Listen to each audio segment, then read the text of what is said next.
Hello and welcome to Tech Times. Today we are going to start learning Angular.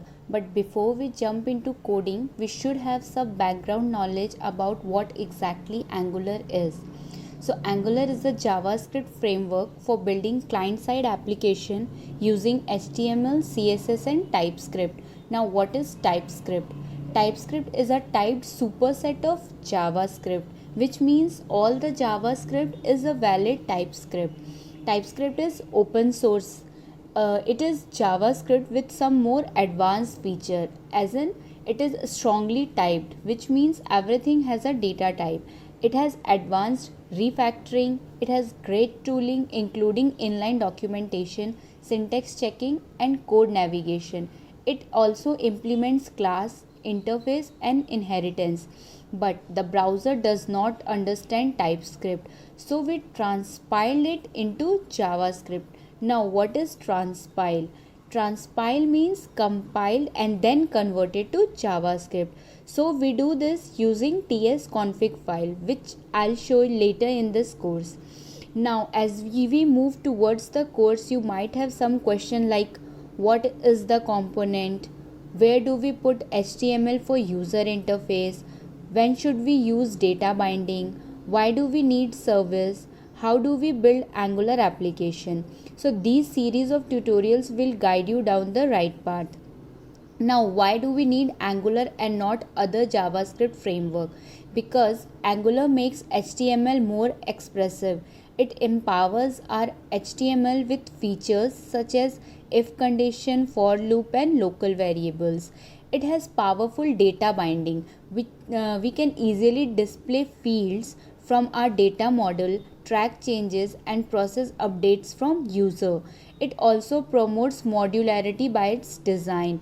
Our application become set of building blocks, making easier to create, reuse content, built-in support for communication for backend service. This make it easy for web application to integrate it with backend service to get and post data and execute server-side business logic. Now, why do we need Angular over AngularJS? It is because Angular has built for speed, means it has faster initial load, faster change detection and improved rendering time. It is modern. It takes advantage of features provided by latest JavaScript pattern like classes, model, decorators, yet it supports legacy browsers. Angular also has simplifies the API, means it has fewer built-in directives to learn, simpler binding and lower overall concept count, so the productivity also increases. Now we are moving towards anatomy of Angular. So in Angular, an application, as you can see in this diagram, it is comprised of components and services that provides functionalities across those components. So what is component? Component means each component is comprised of template, which is HTML for user interface fragment defining view for application, plus it has class for the code associated with the view. Class contains two things, as you can see in the diagram. It has properties, which we also call data elements, available for using view, and methods perform actions such as responding for button click.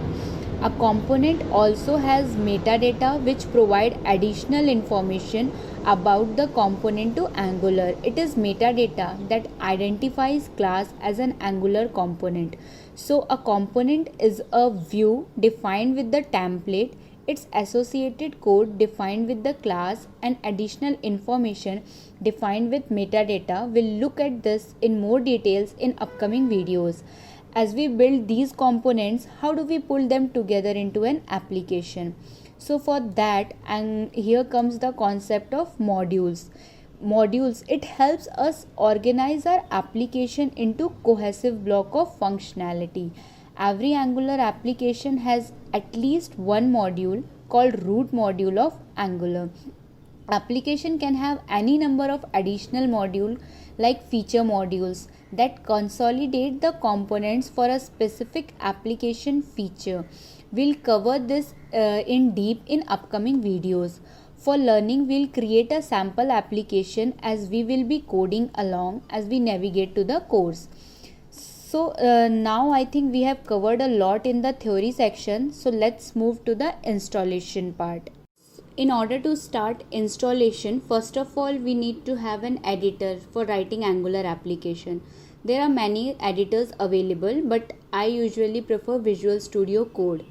In order to download it, I am going to Chrome and say download Visual Studio Code, hit enter, and you can see the first site comes up from code.visualstudio.com. When you click on this, you will be navigated to this home page, and on the basis of your operating system you can download it from here. So it will be downloaded. I have already installed it in my system, so I am not clicking it. Now once Visual Studio is downloaded, the next thing you need to download is npm, that is Node Package Manager. So for downloading it, again go to Chrome and say download Node.js for Windows. Mine is Windows, so I am selecting Windows. On the basis of your operating system you can select it. So the first site comes up from nodejs.org. When you click on this, you will be navigated to this page. There are two things, one is LTS, another one is current. So LTS is recommended as it is written over here as well, and it is the stable version, while current is not the stable version. So always go for LTS. On the basis of your bit and everything you can download it. But meanwhile it is downloading in your system, you should know that why do we need to download npm or Node Package Manager. So npm, it is an online repository of open source and free libraries and packages. It contains any JavaScript package such as TypeScript, Angular or Bootstrap, which is used for web styling. Secondly, it is a command line utility for interacting with that repository. We can install libraries using npm.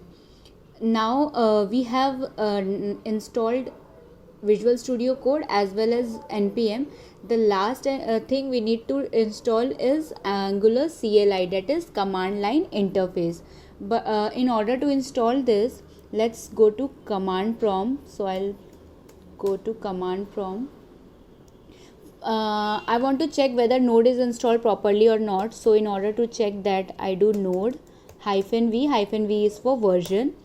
So you can see here the version which is installed in my machine is 12.18.3.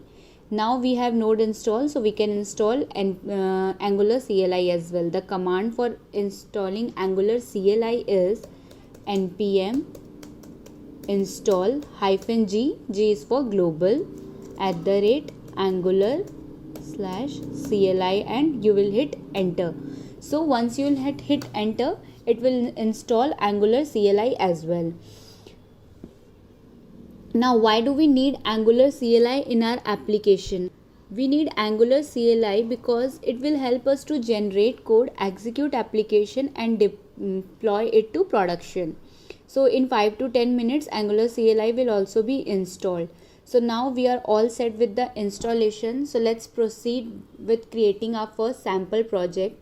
We will be coding along in this particular project only. So in order to create new project, the command will be ng new and then the name of the project. So in my case I am naming it Tech Times. You can name it whatever you want, and then you will hit enter. So you can see once you hit enter,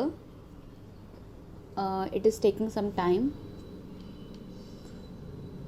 Now it is asking for do we want to add Angular routing or not.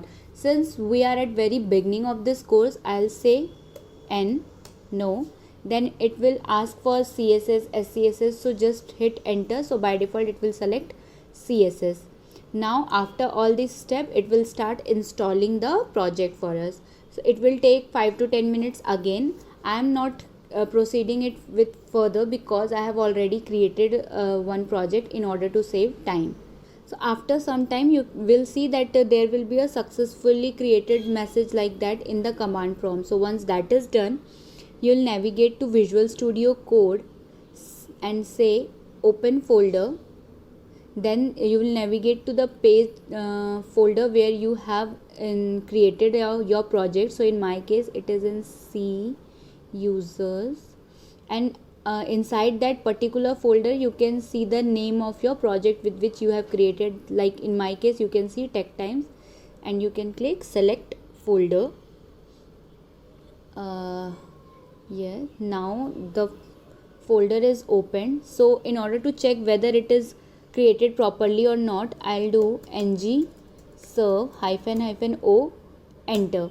So -o is optional. O is for open. You can just do ng serve as well, but the disadvantage of doing ng serve is you will need to manually go to browser and then hit on the local host port. For default port is 4200. If you click -o, then it will automatically open the project for you in the browser. So it will take, I think, 5 to 10 minutes. Meanwhile you can see that there are a lot of files over here, like app component, HTML and everything. So we will go into deep in these files in the upcoming videos. Meanwhile as you can see, the project is compiled successfully and the browser is already opened. So I'll go to the browser, and here you can see that the project is running successfully. So that's it for this video. Stay tuned, do like and share and subscribe to our YouTube channel.